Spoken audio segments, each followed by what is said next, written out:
দীপ্ত ছোঁয়ার মাথার দিকে তাকিয়ে বলল, ছোঁয়াকে পারলে টাক করে দে, তাহলে ওর চুল আর তোকে ডিস্টার্ব করবে না। আমার বউ আমি বুঝবো। দীপ্ত এবার তন্ময়ের দিকে আঙুল তুলে বলল, আমি যতদিন সিঙ্গেল থাকবো ততদিন তোদের প্রেম নিষিদ্ধ। আমার প্রেম ভালোবাসা হারাম, জানিস না? একজন সচেতন বন্ধু হিসেবে হারাম কাজে লিপ্ত হতে দেব না তোদের। দীপ্ত এক নাগাড়ে তার বকবক শেষ করলো। তন্ময় ভ্রু কুচকে তাকিয়ে আছে তার দিকে। ছোঁয়া মিটিমিটি হাসছে। তন্ময়কে ভ্রু কুচকাতে দেখে দীপ্ত নিজেই বলল, কি ভাই, ওভাবে তাকিয়ে আছিস কেন? তন্ময় ওর অ্যাশ কালারের শার্টের হাতা গোটাতে গোটাতে জিজ্ঞেস করলো, তুই গর্ভবতী দীপ? দীপ্ত গাড়ির সিটে গা এলিয়ে দিয়ে বড় বড় গ্লাসের কালো সানগ্লাসটা চোখে পড়ে খানিকটা ভাব নিয়েই জবাব দিল, গর্ভবতী মানে গর্বে গর্বিত। আমি যে সিঙ্গেল এটা আমার গর্ব। তন্ময় দীপ্তের এই নায়ক জোসেফ মার্কা স্টাইল মার্কা ভাবসাব দেখে বলল, তোকে দেখতে একদম নায়ক জসিমের মতো লাগছে, কিন্তু কথা সেটা নয়। তুই কি নিজে থেকে সিঙ্গেল নাকি কাউকে পড়াইতে পারিস নাই? দীপ্ত চোখের সানগ্লাসটা খুলে বলল, দুনিয়া এদিক ওদিক হয়ে যাবে, নিজের দাম কমানো যাবে না। 100 মেয়ের কাছে রিজেক্ট হয়ে 200 মেয়েকে বলবো জীবনে অনেক মেয়েকে পাত্তা দেয়নি। এরই মাঝে মৃন্ময়ের ফোন এলো। দীপ্ত ফোন রিসিভ করেই কয়েকটা বিশ্রী গালি দিল। বলল, শালা মাদার বোর্ড কই তুই? ফোনের ওপাশ থেকে মৃন্ময় বলল, আমার বোন আজ সাথে যাবে। বোনের সামনে ভুলেও শালা বলবি না, তাহলে আমার বোনের ছেঁড়া জুতো দিয়ে তোকে পেটাবো। পিহুর প্রতি দীপ্তের একটা সফট কর্নার আছে, তবে অতটা গভীর নয়। পিহু আসবে এটা কানে পৌঁছতেই দীপ্ত খানিকটা থমকে গেল। সাথে সাথে নিজের স্বাভাবিকতা বজায় রেখে উত্তর দিল, শালাকে শালা ছাড়া আর কি বলবো? বোন নিয়ে দ্রুত আয়। দীপ্তের ফোন কেটে মৃন্ময় দুই প্যান্টের পকেটে হাত গুজে তরিদের ফ্ল্যাটের সামনে এসে ঘোরাঘুরি করছে। তরিদের ফ্ল্যাটের দরজার ছিটকিনিটা খোলাই ছিল। ঘরের ভেতর থেকে বাইরে সবকিছু দেখা যাচ্ছে। তরির নতুন মা দিশা মুগ্ধ নয়নে তাকিয়ে আছে তন্ময়ের দিকে। মৃন্ময়কে দেখার পর থেকেই মৃন্ময়ের প্রতি আলাদা একটা অনুভূতি কাজ করে তার। তার আকার ইঙ্গিত মৃন্ময় কিছুটা টের পেলেও পাত্তা দিচ্ছে না, কারণ মৃন্ময়ের চিন্তা ভাবনায় এই ধরনের মেয়ে কখনো থাকবে না। এরই মাঝে পিহু রেডি হয়ে বেরিয়ে এলো। মৃন্ময় পিহুর হাত ধরে টেনে একটা কর্নারে নিয়ে এসে ফিসফিস করে বলল, চাইছিস তাই দেবো, একটা কাজ করে দিতে হবে। পিহু নিচু হয়ে ঝুঁকে শাড়ির কুচি ঠিক করতে করতে মৃন্ময়ের দিকে তাকালো। দৃষ্টিতে গভীর সন্দেহ, নিশ্চয়ই কোনো আকাম করেছে, আর সেটা ঢাকা দেওয়ার জন্যই এখন ঘুষ দিতে চাইছে। সে শাড়ির কুচিতে মনোযোগ রেখে বলল, ঘুষ খাওয়া হারাম, আমি কোনো হারাম খেতে পারবো না। তাহলে মানবতার ফেরিওয়ালা হয়ে একটা কাজ করে দে। পিহু এবার সোজা হয়ে দাঁড়ালো। মৃন্ময়ের দিকে সরাসরি দৃষ্টি রেখে বলল, কি অকাম করেছো? মৃন্ময় তরিদের ঘরের দিকে তাকিয়ে বলল, হয়েছে, তরি নামের একটা মেয়ে আছে না, ও সারা দিন একাকী ঘরে পড়ে থাকে। আবার মনে হয় ওকে সাথে নিতে পারলে ওর ভালো লাগতো। পিহুর আর বুঝতে বাকি নেই, ডাল মে কুছ তো জরুর কালা হে। তার ভাই যে তরির প্রেমে হাবুডুবু খাচ্ছে তা তার চোখ মুখ দেখেই বোঝা যাচ্ছে। পিহুকে ডাগর ডাগর চোখে তাকিয়ে থাকতে দেখে মৃন্ময় বলল, ওর বাপ ওকে সহজে ছাড়বে না। তুই গিয়ে বল তরিকে আমাদের সাথে যেতে দিন। আপনাদের নতুন বিয়ে হয়েছে, একটু কোয়ালিটি টাইম কাটানোর প্রয়োজন। এসব বলে পিহু মুখ বাঁকিয়ে বলল, তুমি গিয়ে বলো, আমি কেন?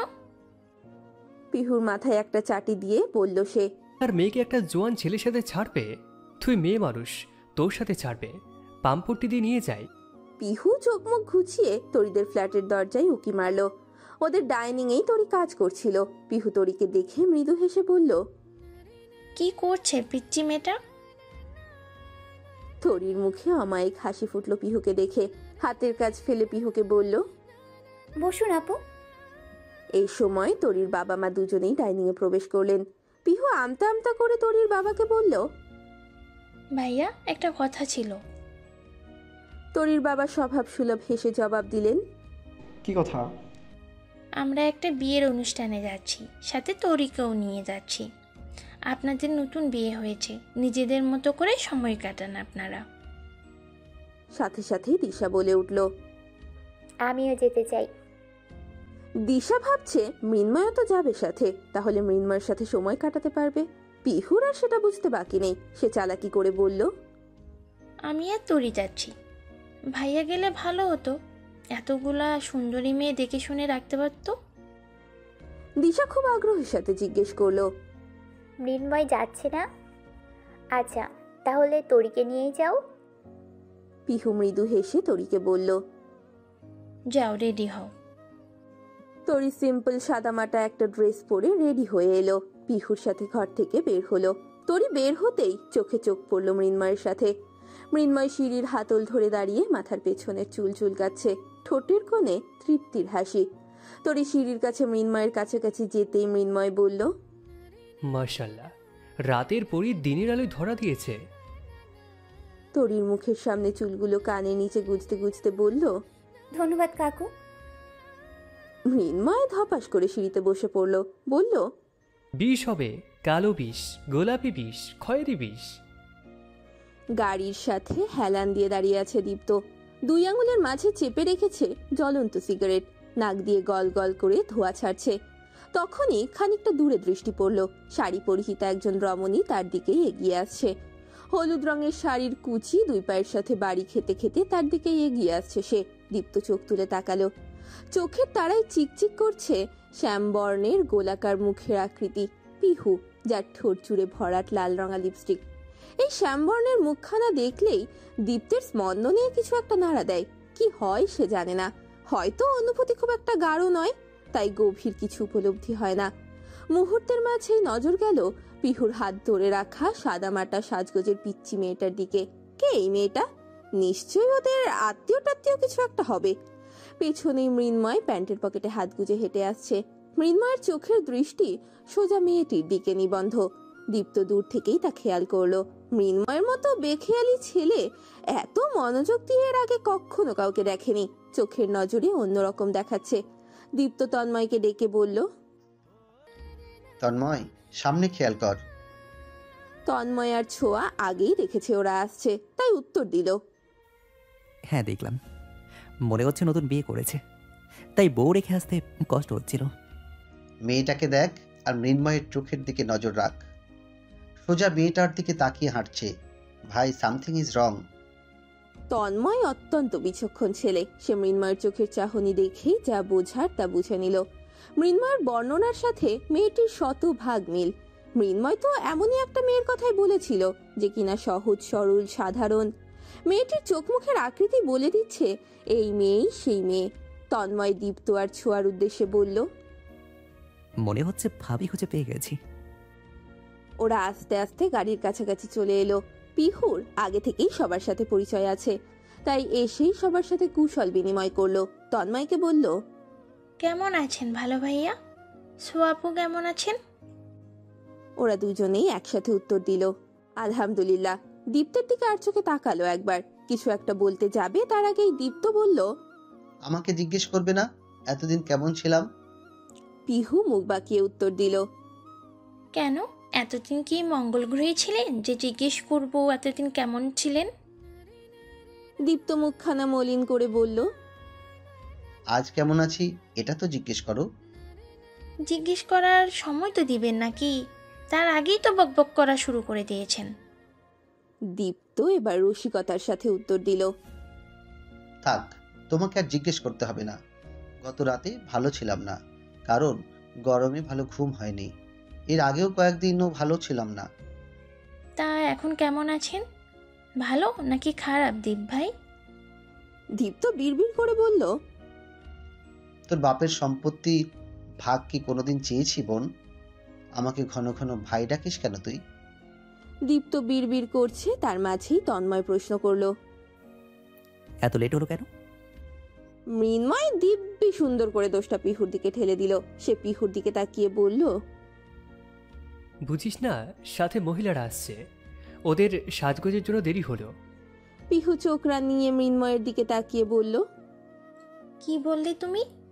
আমার সাজগোজের জন্য দেরি হয়েছে? আমি কি আসল কাহিনী বলে দিব? মৃন্ময় চোখের ইশারা করে বলল। না, বলিস না। এই সময় ছোঁয়া বলল, পিহু মেয়েটাকে ভারী মিষ্টি দেখতে। ছোঁয়ার কথা শুনে দীপ্তও বলল, আসলেই তো মেয়েটা খুব মিষ্টি দেখতেই। আমাদের আত্মীয় হয়। তাহলে তো আমাদেরও আত্মীয় হয়। সম্পর্কে আমাদের কি হয়? ছোট আপু নাকি? কি মিনময়, তোর কি হয়? বোন? তোর বোন হলে আমরাও বোন ডাকবো। মৃন্ময় চটজলদি উত্তর দিল, ইম্পসিবল, ও আমার বউ। তরি মৃন্ময়ের কথা শুনে তার দিকে ভ্রু কুচকে তাকালো। তন্ময় বলল, কি বললি? বউ? মৃন্ময় মাথার পেছনে হাত দিয়ে চুলকাতে চুলকাতে বলল, একটা সেন্টেন্স তো শেষ করতে দিবি তোরা? হ্যাঁ, বলতে গেলাম বোন হতে যাবে কেন? আমার তো বোন নামক শাকচুন্নি আছে। আর একটা শাকচুন্নি দিয়ে কি করবো? হ্যাঁ, দ্বীপের তো আর বোন নেই, তাই ওই দ্বীপের অফিসিয়াল বোন, একদম মায়ের পেটের আপন বোন, একদম মায়ের পেটের আপন বোন। বলেই তরির দিকে তাকিয়ে বলল, তোমার কি তাকে ভাই হিসেবে মেনে নিতে আপত্তি আছে পিচ্ছি? ও আগে কালা ছিল, এখন ক্রিম ট্রিম মেখে ফর্সা হয়েছে। দীপ্ত কপাল কুচকে দুই চক্ষুর মনিদয় বড় করে মৃন্ময়ের দিকে তাকিয়েই আছে। কিভাবে তাকে পচানো হচ্ছে সেটাই দেখছে আর কি। তরি মৃদু হেসে জবাব দিল, ভাই ডাকতে আপত্তি থাকবে কেন? তা তোর কি হয় মিনময়, সেটা তো বল। মৃন্ময় কিছু বলার আগেই তরি বলল, কাকু, আপনি আমার কাকু হন। মৃন্ময়ের ফিলিংসের দফা রফা হয়ে গেল। মুখখানা একদম ফ্যাকাশে হয়ে এলো। দেখতে কেমন যেন বোকাশোকা দেখাচ্ছে। দীপ্ত, তন্ময়, ছোঁয়া, পিহু সবাই উচ্চস্বরে হেসে উঠে বলল, হে হে, মৃন্ময়ের ভাতিজি পেয়ে গেছি। মৃন্ময়কে জব্দ করার মতো একটা ধারালো অস্ত্র ওরা খুঁজে পেয়েছে। এবার সবাই মিলে গাড়িতে উঠল। মৃন্ময় ড্রাইভারের পাশে বসলো। একদম পেছনে ছোঁয়া আর তন্ময়, মাঝের সিটে পিহু, তরি আর দীপ্ত বসেছে। দীপ্ত তরির সাথে গল্প করতে করতে যাচ্ছে। দীপ্ত যে তরির সাথে গল্প করছে এটা মৃন্ময়ের একদম সহ্য হচ্ছে না।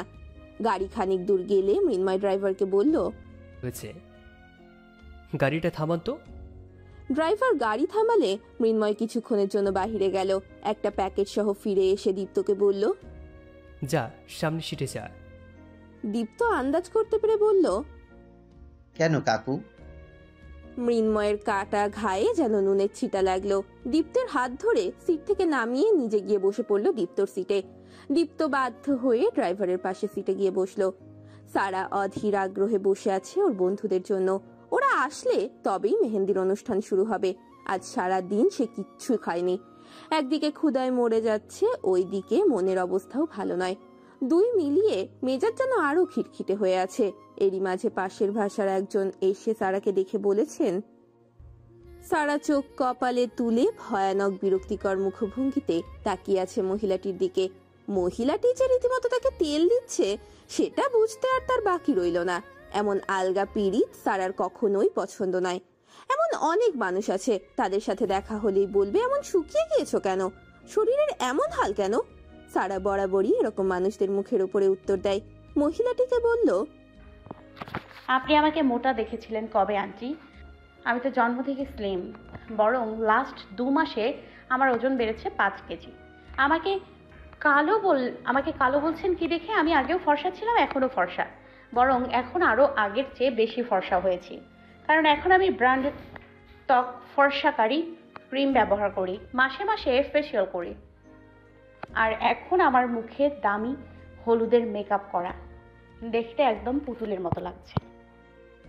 মহিলাটির মুখের উপর একদম ঝামা ঘষে দিল সারা। পাশের কয়েকজন মুখ চেপে হাসছে। সারার মা এসে সারাকে ধমক দিয়ে বলল, ভাত খাওয়ার অত ইচ্ছা আমারও নেই, আমাকে নিয়মিত পিৎজা আর বার্গার দিলেই হবে। সারার আম্মু সারাকে বলল, আম্মু, উনি উপরে তেল দেয়, আড়ালে বদনাম করে, এই জন্য এমন করলাম। তুমি এই কুটনি মহিলাকে কেন দাওয়াত দিয়েছো? উনি পাড়ার সব অবিবাহিত মেয়েদের বলে বুড়ি, বিয়ে হচ্ছে না, আরও অনেক কিছু। মানুষের ওপর আলগা পীড়িত করে আর তার আড়ালে বদনাম করে। সারা মুখ বাঁকিয়ে বলল, দেখাতে হবে মেয়েটা, দেখতে হবে না মেয়েটা কার পেট থেকে ডাউনলোড হয়েছি সেটা দেখো আগে। সারার আম্মুর দুই ঠোঁটের মাঝ বরাবর খানিকটা ফাঁক হয়ে গেল।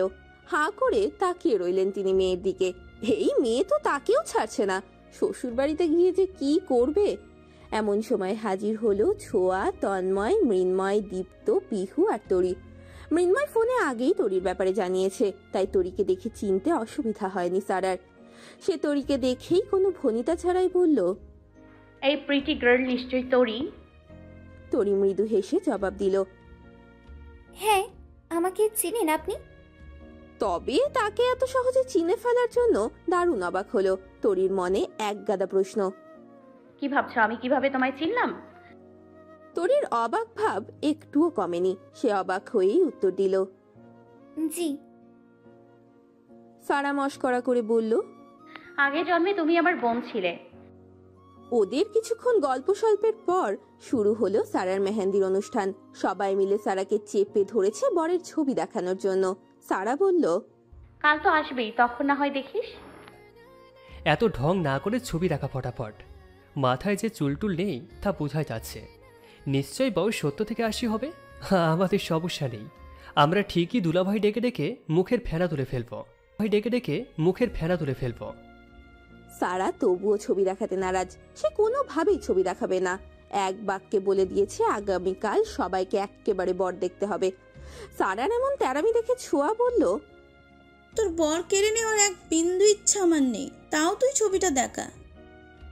এ সময় মেহেন্দি ডিজাইনার করার মেয়েটা বলল।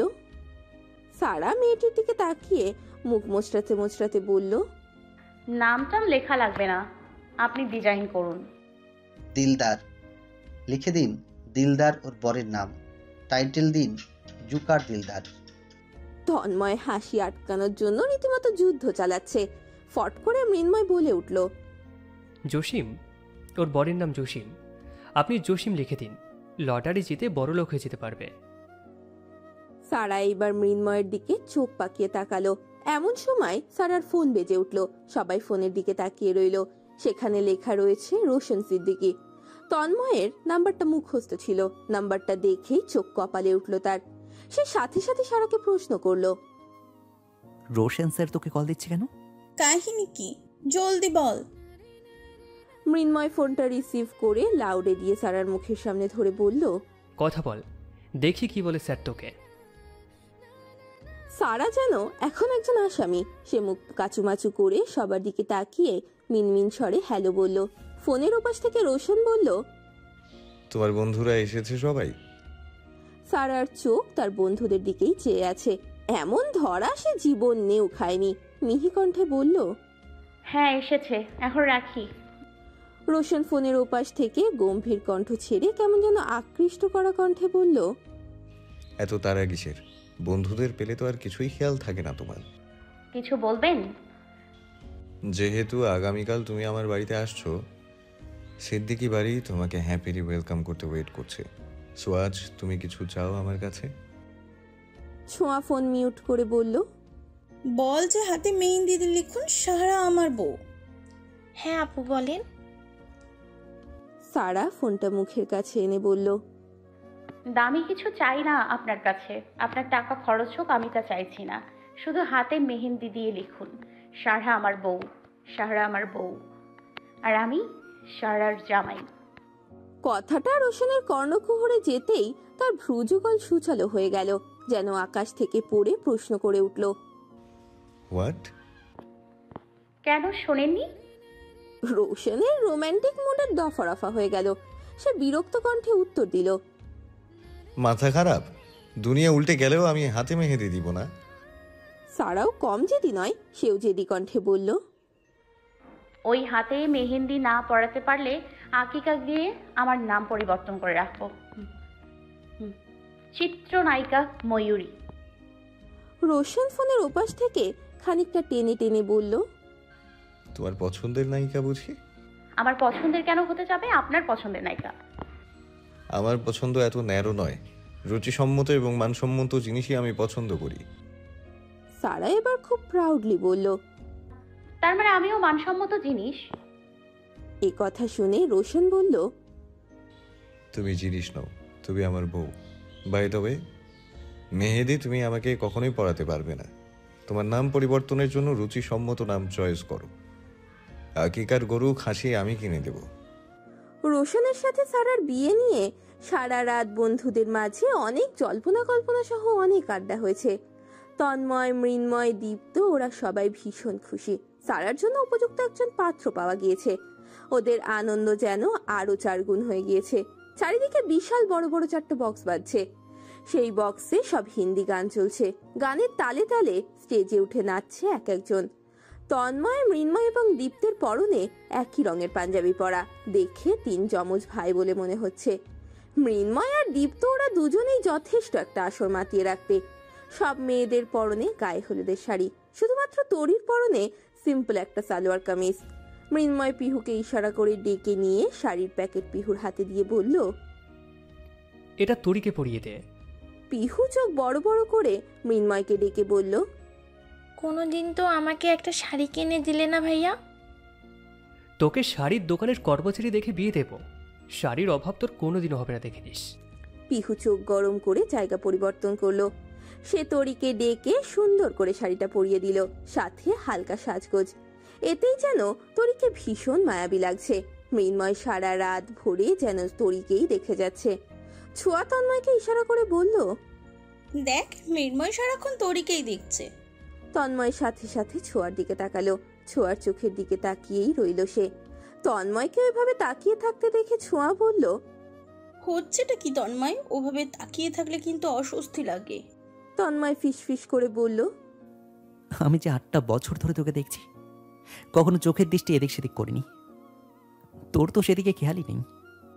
ছোঁয়া ফিসফিসিয়ে বলল, চোখ নামা, লজ্জা করছে। পরের দিন দুপুর, বিয়ে পড়ানো শেষ, যাত্রী সহ সবার খাওয়া দাওয়াও শেষ। তন্ময়রা সবাই এক টেবিলে খেতে বসেছে। ওদের টেবিলে সবার প্লেটে রোস্টের লেগ পিস পড়লেও তরির প্লেটে পড়েনি। ভাগ্য ভালো, মৃন্ময়ের প্লেট লেগ পিস গেছে, না হলে কার প্লেট থেকে এক্সচেঞ্জ করতো তার ঠিক নেই। ছোঁয়া, প্লেট ছাড়া আর কার প্লেট?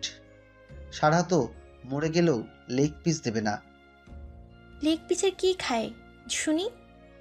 বিয়ে খেতে আসি তো রোস্টের লেগ পিস খেতে। এরই মাঝে মৃন্ময় ঘটালো অদ্ভুত একটা ঘটনা। নিজের ভীষণ পছন্দের লেগ পিসটা সে তরির প্লেটে তুলে দিয়ে বলল, আমি লেগ পিস খাবো না, তুমি খাও, তুমি খাও। তরি মায়া ভরা গোল গোল চোখে মৃন্ময়ের দিকে তাকালো। এই চাহনি যেন মৃন্ময়ের স্পন্দন থমকে দেয়। কি ভীষণ মায়া! জীবনে তোমার জন্য লেগ পিস খেতে পারিনি, আর সেই তুমি কিনা তোমার প্লেটে লেগ পিস তুলে দিলে। মৃন্ময় খুব মলিন কণ্ঠে বলল, আজ খেতে ইচ্ছে হচ্ছে না। বুঝতে আর কিছু বাকি নেই। মৃন্ময়ের সমস্ত অনুভূতিতে পানি ঢেলে এরই মাঝে তরি বলল, আমি খাবো না কাকু। দীপ্ত আর তন্ময় দুইজনে এবার বিকট শব্দে হেসে উঠে মৃন্ময়ের দিকে তাকালো। ওদের হাসি মৃন্ময়কে যেন জ্বালিয়ে পুড়িয়ে দিচ্ছে। সে কটমট করে তরির দিকে তাকিয়ে বলল, লেগ পিস খাবে না ভালো কথা, আমার কলিজাটা চিবিয়ে খাও। তাও আর চাচা চাচা কইরো না, তোমার পায়ে ধরি, তোমার হিটলার বাবারও পায়ে ধরি। আবারও খাবার টেবিলে ওরা হাসতে হাসতে গড়াগড়ি খাচ্ছে। ঘণ্টাখানেকের মাঝেই বিয়ের গাড়ি পৌঁছে গেল সিদ্দিকি বাড়ির সদর দরজায়। সম্পূর্ণ একটা অচেনা জায়গা, অচেনা মানুষ এবং নতুন পরিবেশের মুখোমুখি হলো সারা। প্রতিটা মেয়েরই বোধহয় এই জার্নিটা জীবনের সবচেয়ে গুরুত্বপূর্ণ এবং ভয়ানক জার্নি। গাড়ি থেকে সারাকে নামানোর সাথে সাথে মানুষের ঢল নামলো নতুন বউ দেখার জন্য। চারিদিক থেকে গোটা বিশেক ক্যামেরা সারার সামনে। সবাই যে যার মতো ছবি তুলতে ব্যস্ত। সারার বেশ অস্বস্তি হচ্ছে, আবার লজ্জাও করছে। রোশনের আম্মা মিষ্টি আর শরবত হাতে দাঁড়িয়ে আছেন ছেলের বউকে বরণ করার জন্য। পরপর কয়েকজন গালে চিনি দিচ্ছে আর বলছে বউয়ের কথা যেন মিষ্টি হয়। রোশন থম মেরে দাঁড়িয়েই রয়েছে, তার বেশ অসহ্য লাগছে। চোখ মুখ দেখেই তা বেশ বোঝা যাচ্ছে। রোশনের কাছে মনে হচ্ছে এগুলো যেন একটা মেয়েকে রীতিমতো টর্চার ছাড়া আর কিছুই নয়। রোশন দাঁতে দাঁত চেপে তার আম্মার কানের কাছে গিয়ে খুব আস্তে করে বলল, এসব ক্লোজ করো প্লিজ, আমি বিরক্ত হচ্ছি। রোশনের আম্মা জানে তার ছেলের এইসব পছন্দ নয়। এমনকি বিয়েতে গায়ে হলুদ টুকুও লাগায়নি সে, হাতে মেহেন্দি দেয়নি। মনে মনে বিড়বিড় করে বলল, এই ছেলে কি জীবনে বাচ্চা কাচ্চা হবে? বউ বরণের সময় সারা খেয়াল করলো তার থেকে বয়সে বেশ খানিকটা বড় সুন্দরী একজন মেয়ে কেমন যেন আর চোখে সারার দিকে চেয়ে আছে। তার দৃষ্টিতে ভয়ঙ্কর রকমের ঘৃণা। সারা মনোযোগে মেয়েটিকে দেখে বোঝার চেষ্টা করছে মেয়েটি কেন ওইভাবে তার দিকে তাকিয়ে আছে। নিশ্চয়ই কোনো কারণ আছে, অকারণে তো আর কেউ কারো দিকে ঘৃণা ভরা দৃষ্টিতে তাকিয়ে থাকে না। সারা তাৎক্ষণিক ভেবে নিল এ কি তবে তার পরের প্রাক্তন। সারা পারলে এক্ষুনি রোশনের কলার ধরে জিজ্ঞেস করত, মেয়েটিকে তার দিকে ওভাবে তাকিয়ে আছে কেন? সারার এমনিতেই কৌতূহল বেশি সব বিষয়ে, তবে ধৈর্য একেবারে নেই বললেই চলে। মেয়েটি কেন তার দিকে ওইভাবে তাকিয়ে আছে সেই ধৈর্যটুকুও এখন সে পাচ্ছে না। বউ বরণ শেষ হলে নতুন বউ ঘরে নেওয়ার পালা এবার। রোশনের দাদু বললেন, রোশনের ভাই ওশন বলল। লাফ দিয়ে এসে রোশনের চাচাতো ভাই বলল। কথাটা রোশনের কর্ণকুহরে যেতেই তার চোখ দুটো ছানা বড়া হয়ে গেল। পৃথিবীর সমস্ত অসহ্যকর অনুভূতি তার মাঝে এসে বাসা বাঁধল। মানে কি, তার বউ অন্য একজন কোলে নেবে? মানুষের মাঝে যেখানে বউয়ের হাত ধরাটাই রোশনের কাছে ভয়ানক এক ব্যাপার, সেখানে সাথে সাথে সারাকে পাজা কোলে তুলে নিয়ে বলল, কাউকে নিতে হবে না, আমার বউ আমিই নিচ্ছি। বলেই সোজা হেঁটে ঘরের দিকে রওনা হলো। সবাই হা করে রোশনের দিকে তাকিয়ে রইল। এই কি সেই রোশন যাকে ধরে বেঁধে বিয়ে দেওয়া যাচ্ছিল না? আজ সে নিজের বউকে কোলে করে সবার সামনে দিয়ে ঘরে নিয়ে যাচ্ছে। পুরুষ মানুষ কি তবে সত্যিই বউ পেলে পরিবর্তন হয়ে যায়? রাত 10:30 বেজে গিয়েছে। নতুন বউকে ঘিরে অনেক আনন্দ উৎসব চলছে এত সময় ধরে। রাত 11টার সময় সারাকে বাসর ঘরে নিয়ে যাওয়া হলো। রোশনের ঘরের সামনে যেতেই সারার নাকে মিষ্টি বেলি ফুলের ঘ্রাণ এসে লাগলো। দরজায় বেলি ফুল দিয়ে সাজানো। দরজা খুলতেই সারার চোখ দুটো যেন মুগ্ধতায় ভরে উঠল। অনায়াসে কিঞ্চিত হাসি ফুটে উঠল ঠোঁটের কোণে। এত সুন্দর বাসর ঘর সে আগে কখনো দেখেনি। পুরো ঘরের দেওয়ালে রজনীগন্ধা আর তাজা গোলাপ, আর খাটটা যেন সাদা বেলি দিয়ে মোড়ানো হয়েছে। এত এত বেলি ফুল পেল কোথায়? আর এত ভরাট করে বেলি দিয়ে সাজালোই বা কিভাবে? সারার ইচ্ছে হচ্ছে ঘরের মাঝে ঘুরে ঘুরে নাচ করতে। সব ক্লান্তি, সব রাগ, সব দুঃখ যেন এই ফুল দেখেই কেটে গিয়েছে তার। কয়েকজন মিলে সারাকে বিছানায় বসিয়ে দিয়ে চলে গেল। সারার ইচ্ছে হচ্ছে প্রচুর ছবি তুলতে, কিন্তু চারিদিকে এত মানুষ, কিভাবে ছবি তুলবে সে? ঘরে এখন কেউ নেই। সারার মোবাইলটা সারার হাতেই ছিল, সে কিছু সেলফি নিচ্ছিল। এমন সময় দরজায় কড়া নাড়ার শব্দ হলো। সারা তাৎক্ষণিক দরজার দিকে তাকালো, তাকিয়ে দেখলো রোশন স্যার ভ্রু উঁচিয়ে তার দিকেই তাকিয়ে আছে। সারা দ্রুত ফোনটা নামিয়ে ফেললো। মনে মনে বিড়বিড় করতে করতে বলল, আসার আর সময় পেল না, ছবিগুলো মন ভরে তুলতে পারলাম না। রোশন ঘরে ঢুকেই দরজার ছিটকিনি লাগিয়ে দিল। সাথে সাথেই সারার বুকের মাঝে কেঁপে উঠল যেন। এই অসহ্য লোকটা ছিটকিনি কেন লাগিয়ে দিল? সারার মাথায় ভো ভো করে ঘুরে উঠল। বাসর ঘর মানে কি কি হয় সে বিষয়ে সে ভালোভাবেই জানে। বিবাহিত বান্ধবীগুলো তাকে আগেই ইচড়ে পাকিয়ে ফেলেছে। এখন কি তার সাথেও সেসব হবে? কখনোই না। সেসব পচা কাজ সে কিছুতেই করতে পারবে না। নাউজুবিল্লাহ, আস্তাগফিরুল্লাহ। মানুষ যে কেন বিয়ে করে? খালি খালি এক বেটার সাথে ঘরের মাঝে দরজা লাগিয়ে শুয়ে থাকার জন্য, আর তারপর দুনিয়ার সব অকাজ কুকাজ করার জন্য। ওইসব অকাজে সারা নেই। এইসব পাপি কাজ সে কিছুতেই করবে না। রোশনের হাতে একটা প্যাকেট ছিল। দরজা লাগিয়ে প্যাকেটটা সেন্টার টেবিলের উপর রেখে সারার দিকে তাকালো। সারার মুখের অবয়ব দেখে রোশন বেশ বুঝতে পারলো এই মেয়ে দুনিয়ার কথা ভাবছে। তার ভাবনার তো কোনো শেষ নেই না। নিশ্চয়ই আকাশ পাতাল অনেক কিছু ভাবা হচ্ছে এতক্ষণে। রোশন সারার দিকে আর চোখে একবার তাকিয়ে বলল, শাড়িটা চেঞ্জ করে নাও, এত ভারী শাড়ি পরে ঘুমোতে পারবে না। বলেই আলমারি থেকে কালো রঙের একটা ট্রাউজার আর সাদা টি শার্ট বের করে ওয়াশরুমে প্রবেশ করলো। মিনিট 5 পর ওয়াশরুম থেকে বের হয়ে দেখলো সারা এখনো বিছানাতেই বসে রয়েছে। রোশন চশমাটা চোখে দিতে দিতে বিছানায় গিয়ে বসলো। সারার দিকে তাকিয়ে বলল, কি ব্যাপার, তুমি চেঞ্জ করোনি? রোশনকে বিছানায় আসতে দেখে সারার বুক আবারও কেঁপে উঠল। এখন কি উনি সেসব শুরু করবেন? সারা থতমত খেয়ে বলল, কি আপনি কি এখন ঘুমাবেন? রোশন ভ্রু কুঁচকে প্রশ্ন ছুড়ল, ঘুমোতে নিষেধ করছো? সারার ইচ্ছে হচ্ছে হাজার খানিক ছবি তুলতে। এই আনরোম্যান্টিক লোক কিভাবে বউয়ের সাথে কাপল ছবি না তুলে ঘুমানোর প্ল্যান করছে? এত ফুল দেখলে তো এমনিতেই রোম্যান্স চলে আসার কথা মনের ভেতর। তার ওপর আবার সুন্দরী বউ। অন্তত একটা সেলফি তুলে তো নিজের শেরওয়ানি চেঞ্জ করতে পারতো না। সেসব কিচ্ছু না, দিব্যি ঘুমোতে চলে এসছে। কি ভেবেছে কোনো রোম্যান্স ছাড়া অকাজ করতে চাইলেই তা সম্ভব হবে? এমনিও আমি ওনার সাথে কোনোদিন কিছু করতাম না, তার উপর এমন আনরোম্যান্টিক। রোশন গম্ভীর কণ্ঠে আবারও বলল। কি হলো? সারা বিরক্ত কণ্ঠে বলল, এই রাতে কেউ ঘুমায়?